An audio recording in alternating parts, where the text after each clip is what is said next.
God bless.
ಹತ್ತಾರು ಸಾವಿರ ಜನರ ಮನೆಗೆ ಬೆಳಕಾದಂಥ ಎನ್ ವಿನಯ್ ಹೆಗ್ಡೆ ಅವರು ಇವತ್ತು ನಮ್ಮ ಜೊತೆ ಇಲ್ಲ. ನಿನ್ನೆ ರಾತ್ರಿ ಊಟ ಮಾಡಿ ಮಲಗಿದವರು ಇಹಲೋಕವನ್ನು ತ್ಯಜಿಸಿ ನಮಗೆಲ್ಲರಿಗೂ ದುಃಖದ ಮಡಿಲಲ್ಲಿ ಹಾಕಿದ್ದಾರೆ. ವಿನಯ್ ಹೆಗ್ಡೆ ಅವರು ದೊಡ್ಡ ಒಂದು ಕುಟುಂಬದಿಂದ ಬಂದಿದ್ರೂ ಸ್ವಪ್ರಯತ್ನದಿಂದ, ಸ್ವಂತ ಬಲದಿಂದ, ಸ್ವಂತ ಕಾಲ ಮೇಲೆ ನಿಂತು ಇವತ್ತು ಈ ದೊಡ್ಡದಾದಂತಹ ಒಂದು ಸಂಸ್ಥೆಯನ್ನು ಕಟ್ಟಿ ಬೆಳೆಸಿ ಲಕ್ಷಾಂತರ ವಿದ್ಯಾರ್ಥಿಗಳಿಗೆ ಇಂಜಿನಿಯರಿಂಗ್ ವಿದ್ಯೆ ಇರ್ಬೋದು, ಬೇರೆ ಬೇರೆ ಪ್ರಾಥಮಿಕ ಶಿಕ್ಷಣದಿಂದ ಪ್ರೌಢ ಹಾಗೆ PG ಯವರೆಗೆ ಇಂಜಿನಿಯರಿಂಗ್ ಕಾಲೇಜು, ಮೆಡಿಕಲ್ ಕಾಲೇಜು, ಆಸ್ಪತ್ರೆಗಳನ್ನೆಲ್ಲ ಸ್ಥಾಪಿಸಿಕೊಂಡು ಹತ್ತಾರು ಸಾವಿರ ಮಂದಿಯ ಮನೆಯ ಬೆಳಕಾಗಿ ಅವರಿಗೆ ಉದ್ಯೋಗವನ್ನು ನೀಡಿ ದಾತ, ಒಬ್ಬ ಅನ್ನದಾತ ಅಂತ ಹೇಳ್ಬೋದು. ಜೀವನ ಮೌಲ್ಯ ಮತ್ತು ಸಾಗರೋತ್ತರ ಜೀವನ ಸಾಧನೆ ಈ ನೆಲೆಯಲ್ಲಿ ನಾವು ಈ ತುಳುನಾಡಿನಲ್ಲಿ ಈ ನಮ್ಮ ಭಾರತ ದೇಶದಲ್ಲಿ ಕಂಡಂಥ ಓರ್ವ ಅದ್ಭುತ ಸಾಧಕ ಶ್ರೇಷ್ಠ ನಿಟ್ಟೆ ವಿನಯ್ ಹೆಗ್ಡೆಯವರು. ಜಸ್ಟಿಸ್ ಸದಾನಂದ ಹೆಗ್ಡೆಯವರ ಮಗನಾಗಿ ಹುಟ್ಟಿದಂಥ ಸಂಸ್ಕಾರಭರಿತವಾದಂಥ ನೆಲೆಯಲ್ಲಿ ಬದುಕನ್ನು ಕಟ್ಟಿಕೊಂಡು ಬಹಳ ಅತ್ಯಂತ ಸಂಸ್ಕಾರಭರಿತವಾದಂಥ ಬದುಕು. ಮಂಗಳೂರು ಮಾತ್ರವೇ ಅಲ್ಲ, ಇಡೀ ಕರ್ನಾಟಕ ರಾಜ್ಯದ ಒಬ್ಬ ಒಳ್ಳೆಯ ವ್ಯಕ್ತಿಯನ್ನು ಕಳ್ಕೊಂಡಂಥ ಒಂದು ದುಃಖ ಎಲ್ಲರಲ್ಲೂ ಕಾಡ್ತಾ ಇದೆ. ಅದಕ್ಕೆ ಕಾರಣ ಇವತ್ತು ವಿನಯ್ ಹೆಗ್ಡೆಯವರ ನಿಧನ. ವಿನಯ್ ಹೆಗ್ಡೆಯವರಂದರೆ ನನಗೂ ಅವರಿಗಿರುವ, ನಾನು ಹೈದರ್ ಪ್ರತಿಪಾಡಿ, ನನಗೂ ಅವರಿಗಿರುವಂಥ ಸಂಬಂಧ 22 ವರ್ಷಗಳ ಕಾಲ ನಾನು ಅವರೊಂದಿಗೆ ಬಹಳೊಂದು ಒಡನಾಟ ಮಾಡಿದ ವ್ಯಕ್ತಿಯಾಗಿದ್ದೇನೆ. ಯಾವ ಸಮಯದಲ್ಲೂ ಯಾವ ಸಂದರ್ಭದಲ್ಲಿಯೂ ಒಂದು ಫೋನ್ ಮಾಡಿದ ತಕ್ಷಣ ಅದಕ್ಕೆ ಸ್ಪಂದಿಸುತ್ತಿರುವಂಥ ವಿನಯ್ ಹೆಗ್ಡೆ ಒಂದು ನನ್ನ ಭಾಗಕ್ಕೆ ಅತೀವ ದುಃಖ ಉಂಟಾಗಿದೆ. ಅವರ ಇನ್ನೊಂದು ಲೋಕದ ಜೀವನ ಇಲ್ಲಿಗಿಂತಲೂ ಉತ್ತಮವಾಗಿ ನೆರವೇರಲಿ ಅಂತ ಈ ಸಂದರ್ಭದಲ್ಲಿ ಹಾರೈಸುತ್ತೇನೆ. ಜೊತೆಗೆ ಅವರು ಈ ಸಮಾಜಕ್ಕೆ ಕೊಟ್ಟಂಥ ಕೊಡುಗೆ, ಸಮುದಾಯ ಸಮಾಜಕ್ಕೆ ಅವರಲ್ಲಿರುವಂಥ ಕಾಳಜಿ ನಾನು ತುಂಬ ಹತ್ತಿರದಿಂದ ಕಂಡವ.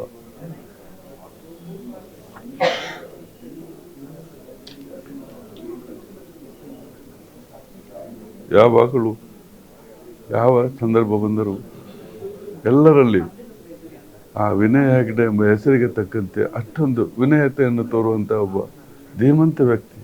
ನಮ್ಮ ಕರಾವಳಿ ಕರ್ನಾಟಕ ಮತ್ತು ಕರ್ನಾಟಕಕ್ಕೆ ಸಂಬಂಧಪಟ್ಟ ಹಾಗೆ ಒಂದು ಅಧ್ಯಾಯದ ಕೊನೆ ಅಂತ ಹೇಳ್ಬೋದು. ವೈಯಕ್ತಿಕವಾಗಿ ನಾನು ಸೇನೆಯಿಂದ ಬಂದ ಮೇಲೆ ನನ್ನ ಜೀವನದಲ್ಲಿ ಏನಾದ್ರು ತುಂಬ ಒಳ್ಳೆಯ ಸಂಗತಿ ಆಗಿದೆ ಹೇಳಿದರೆ ಅದು ವಿನಯ್ ಹೆಗ್ಡೆ ಸಂಪರ್ಕಕ್ಕೆ ಬಂದಿರುವಂಥದ್ದು. ಬಹುಶಃ ನಾನು ಕಂಡ ವ್ಯಕ್ತಿಗಳಲ್ಲೇ ಒಬ್ಬ ಆದರ್ಶ ವ್ಯಕ್ತಿ ಅಂತ ಹೇಳಿದರೆ ಸಾಮಾನ್ಯ ವಿನಯ್ ಹೆಗ್ಡೆ ಅವರು. 2 ದಿನಗಳ ಹಿಂದೆ ಅಷ್ಟೇ ನಾವೆಲ್ಲ ಅಯೋಧ್ಯೆಗೆ ಹೋಗಿ ರಾಮನ ದರ್ಶನ ಮಾಡ್ಕೊಂಡು ಬಂದ ಸಂದರ್ಭದಲ್ಲಿ ಅವರೊಂದು ಮಾತು ಹೇಳಿದರು. ನನಗೆ ತುಂಬ ಸಂತೋಷ ಆಗಿದೆ, ಒಂದು ಕನಸಿತ್ತು ರಾಮನ ದರ್ಶನ ಮಾಡಬೇಕಂತ, ಇನ್ನು ನನಗೆ ಜೀವನದಲ್ಲಿ ಯಾವ ಆಸೆಯೂ ಇಲ್ಲ ಅಂತ ಹೇಳುವಂಥ ಒಂದು ಸಂತೃಪ್ತಿಯ ಭಾವನ ಪ್ರಕಟ ಮಾಡಿದರು. ತನ್ನ ತಂದೆಯವರನ್ನು ಆದರ್ಶವಾಗಿಟ್ಕೊಂಡು ಪೇಜಾವರ ಸ್ವಾಮಿಗಳನ್ನು ಗುರುಗಳು ಅಂತ ಅಥವಾ ದೇವರು ಅಂತ ನಂಬಿದಂಥವರು, ರಾಮನನ್ನೇ ಆದರ್ಶ ಅಂತ ನಂಬಿದವರು ವೈಯಕ್ತಿಕವಾಗಿ ತನ್ನ ಜೀವನದಲ್ಲಿ ಆ ರೀತಿ ನಡ್ಕೊಂಡಿದ್ರು. ನಾನು ಕಳೆದ 3 ವರ್ಷದಲ್ಲಿ ನೋಡಿದ ಹಾಗೆ ಅವರ ಸಂಪರ್ಕಕ್ಕೆ ಬಂದ ಯಾವ ವ್ಯಕ್ತಿಯೂ ಕೂಡ ಅವರಿಂದ ನಿರಾಶರಾಗಿ ಹೋಗಿಲ್ಲ. ಆ ರೀತಿಯ ಒಂದು ಮಾನವೀಯ ಸಂಬಂಧಗಳನ್ನು ಪ್ರತಿನಿಧಿಸುವಂಥ ವಿನಯ್ ಹೆಗ್ಡೆ ಅವರು ಇವತ್ತು ನಮ್ಮ ಕಣ್ಮುಂದೆ ಇಲ್ಲ, ಆಗಲಿದ್ದಾರೆ ಅಂತ ಹೇಳೋದು ನಂಬಲಿಕ್ಕೆ ಸಾಧ್ಯ ಇಲ್ಲ. ವಿನಯ್ ಹೆಗ್ಡೆ ಅವರು ಬಾಲ್ಯದಿಂದಲೂ ಒಂದು ಸೌಮ್ಯ ಸ್ವಭಾವದವರು ಮತ್ತು ಸಮಾಜದಲ್ಲಿ ತನ್ನನ್ನು ತಾನು ಗುರುತಿಸಿಕೊಂಡವರು ಮತ್ತು ಸಮಾಜದ ಎಲ್ಲ ವರ್ಗಗಳ ಜನರ ಏಳಿಗೆಗಾಗಿ ಕೆಲಸ ಮಾಡ್ತಾ ಇದ್ದರು. ನಾನು ಅವರ ಭಾಳ ವರ್ಷಗಳಿಂದ ಸುಮಾರು 25-30 ವರ್ಷದಿಂದ ನಾನು ಮುದರಂಗಡಿಯವನು, ಅವರು ನಿಟ್ಟೆಯವರು. ಹಾಗಾಗಿ ನಮಗೆ ಯಾವಾಗಲೂ ಅವರ ಜೊತೆ ಉತ್ತಮ ಸಂಪರ್ಕ ಇತ್ತು. ಅವರ ತಂದೆಯವರು ಒಮ್ಮೆ ಪಾರ್ಲಿಮೆಂಟ್ ಚುನಾವಣೆಗೆ ಉಡುಪಿ ಲೋಕಸಭೆಯಿಂದ ಸ್ಪರ್ಧೆ ಮಾಡಿದಾಗ ವಿನಯ್ ಹೆಗ್ಡೆ ಅವರು ನಮ್ಮ ಮನೆಗೆ ಬರ್ತಾಯಿದ್ರು ಮತ್ತು ಅವರ ಜೊತೆಯಲ್ಲಿ ನಾನು ಕೆಲಸ ಮಾಡ್ತಾ ಇದ್ದೆ. ಮತ್ತು ಅವರು ತನ್ನ ಜೀವನದ ಉದ್ದಕ್ಕೂ ಬಹಳ ಒಂದು ಸೌಮ್ಯ ಭಾವನೆಯಿಂದ ಸಮಾಜದಲ್ಲಿ ಕೆಲಸ ಮಾಡ್ತಾಯಿದ್ರು. ಯಾರು ದೊಡ್ಡವರು ಚಿಕ್ಕವರು ಶ್ರೀಮಂತ ಬಡವ ಅಂತೇಳುವ ಭೇದ ಭಾವ ಇಲ್ಲದೆ ಲಕ್ಷಾಂತರ ಮಂದಿಗೆ ಒಂದು ಸಮಾಜದಲ್ಲಿ ವಿದ್ಯಾಭ್ಯಾಸವನ್ನು ಕೊಟ್ಟು ಬಹುಶಃ ಅವರು ಮಾಡಿದಂಥ ವಿದ್ಯಾಸಂಸ್ಥೆಗಳಿಂದ ಕೋಟ್ಯಾಂತರ ಜನ ಇವತ್ತು ವೈದ್ಯರುಗಳಾಗಿರ್ಬೋದು, ಇಂಜಿನಿಯರ್ಗಳಾಗಿರ್ಬೋದು, ಶಿಕ್ಷಣವನ್ನು ಪಡೆದು ಸಮಾಜದಲ್ಲಿ ಉತ್ತಮ ಸ್ಥಾನದಲ್ಲಿ ಇರುವಂಥದ್ದು ಈ ಸಮಾಜಕ್ಕೆ ಕೊಟ್ಟಂಥ ಅವರು ದೊಡ್ಡ ಕೊಡುಗೆ ಆಗಿದೆ. ಒಬ್ಬ ದೊಡ್ಡ ಕೊಡುಗೈದಾನಿ ಕೂಡ ಇವತ್ತು ಆಸ್ಪತ್ರೆಯನ್ನು ಪ್ರಾರಂಭ ಮಾಡಿ ಬಹುಶಃ ಎಷ್ಟೋ ಸಾವಿರಾರು ವೈದ್ಯರುಗಳನ್ನು ತಯಾರು ಮಾಡಿದಂಥ ಕೆಲಸ ಅವರು ಮಾಡಿದ್ದಾರೆ.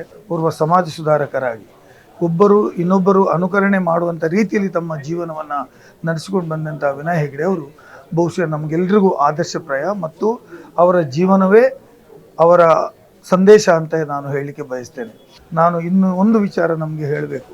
ಅವರು ಬಂಧುತ್ವ ಕ್ರಿಸ್ಮಸ್ ಅಂತ ಆಚರಣೆ ಮಾಡ್ತಾಯಿದ್ರು.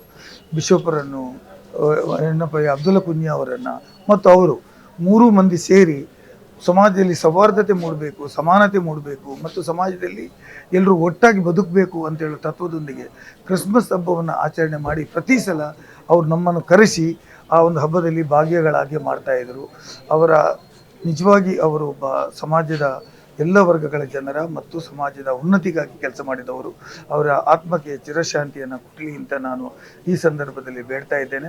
ತುಂಬ ದುಃಖ ಆಗ್ತಾ ಇದೆ. ನಾನು ಈ ಭಾಗದ ಕಾರ್ಪೊರೇಟ್ರು ಸುಧಾನ 20 ವರ್ಷದಿಂದ ಇಲ್ಲಿ ಕಾರ್ಪೊರೇಟರ್ ಆಗಿ ನಾನು ಚುನಾಯಿತನಾಗಿದ್ದ ಮೇಲೆ ತುಂಬ ಮಾರ್ಗದರ್ಶನ ಅವರು ಕೊಡ್ತಾಯಿದ್ರು. ಬಡ ಮಕ್ಕಳಿಗೆ ವಿದ್ಯಾರ್ಥಿ ಪ್ರೋತ್ಸಾಹಧನ, ವಿದ್ಯಾರ್ಥಿಗಳಿಗೆ ಕಾಲೇಜಿ ಎಜುಕೇಷನ್ ಕೊಡಬೇಕಂತ ಒಂದು ಹಂಬಲದಿಂದ ಎಲ್ಲ ರೂರಲ್ ಕಡೆಯಿಂದ ಬರುವಂಥ ಮಕ್ಕಳಿಗೆ ಬಸ್ಸಿನ ವ್ಯವಸ್ಥೆ, ಅದರೊಟ್ಟಿಗೆ ಅನ್ನದ ವ್ಯವಸ್ಥೆ ಅವರು ಕೊಡ್ತಾಯಿದ್ರು. ವಿನಯ್ ಹೆಗ್ಡೆ ಅವರು ಒಂದು ನಮ್ಮ ಜಿಲ್ಲೆಯ ಒಂದು ಹೆಮ್ಮೆ ಪುತ್ರ. ಯಾಕೆಂದರೆ ಒಂದು ನಿಸ್ವಾರ್ಥ ಅವರದು. ಅವರೊಂದು ನಿಟ್ಟೆ ವಿದ್ಯಾಸಂಸ್ಥೆ ಮುಖಾಂತರ ಎಷ್ಟೋ ಜನರಿಗೆ ಅವರು ಕೆಲಸವನ್ನು ಕೊಟ್ಟಿದ್ದಾರೆ. ಯಾಕೆಂದರೆ ನಮ್ಮ ಜಿಲ್ಲೆಯಲ್ಲಿ ಪ್ರತಿಷ್ಠ ಸಂಸ್ಥೆ ಆಗಿದ್ದರಿಂದ ನಿಟ್ಟೆ ಎಜುಕೇಷನ್ ಟ್ರಸ್ಟ್, ಇದರಲ್ಲಿ ಹಲವು ಸಾವಿರ ಜನರು ಉದ್ಯೋಗದಲ್ಲಿದ್ದಾರೆ. ಅವರು ಸರಳ ಸ್ವಭಾವಿ, ಒಂದು ಉತ್ತಮ ಒಂದು ವ್ಯಾಪಾರ ಮಾಡಿಕೊಂಡು ಜನರ ಹತ್ರ ಪ್ರೀತಿಯನ್ನು ಬೆಳೆಸಿದ್ದಾರೆ. ಜನರಂದರೆ ಅವರಿಗೆ ತುಂಬ ಹತ್ತಿರ.